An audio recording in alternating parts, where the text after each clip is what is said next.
আসসালামু আলাইকুম viewers, welcome back to my another new video. আজকে আমরা একটি গুরুত্বপূর্ণ ইংরেজি স্ট্রাকচার ক্লাস নিয়ে আলোচনা করব। Okay viewers, let's get started. এত কিছুর পরে তুমি কেন ভুলে গেলে? এত কিছুর পরে সে কেন চলে গেল? এত কিছুর পরে তারা কেন এমনটা ভাবলো? এত কিছুর পরে আমি কিভাবে এটা মেনে নেব? আমরা দৈনন্দিন জীবনে এই ধরনের বাক্যগুলি ব্যবহার করে থাকি। স্ট্রাকচার ব্যবহার করে কিভাবে বাক্যগুলিকে বলবো সেটি দেখে নিই। স্ট্রাকচারটি হলো any sentence plus after all this.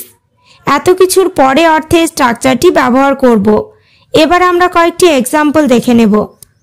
এত কিছুর পরে তুমি কেন ভুলে গেলে? Why did you forget me after all this? এখানে ফরগেট মানে ভুলে যাওয়া, মি মানে আমাকে, আফটার অল দিস মানে এত কিছুর পরে।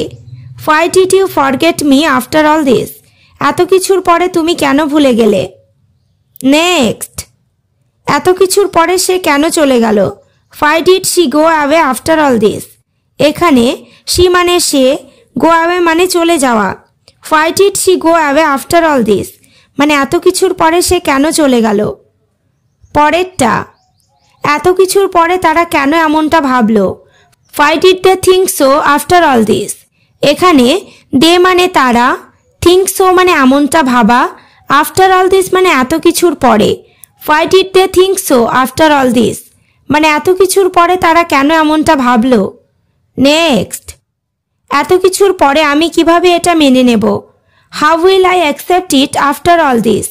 এখানে হাউ মানে কিভাবে, আই মানে আমি, অ্যাকসেপ্ট মানে মেনে নেওয়া। How will I accept it after all this মানে এত কিছুর পরে আমি কিভাবে এটা মেনে নেব। এবার তোমরা স্ট্রাকচার ক্লাসটি ভালোভাবে বুঝতে পেরেছো।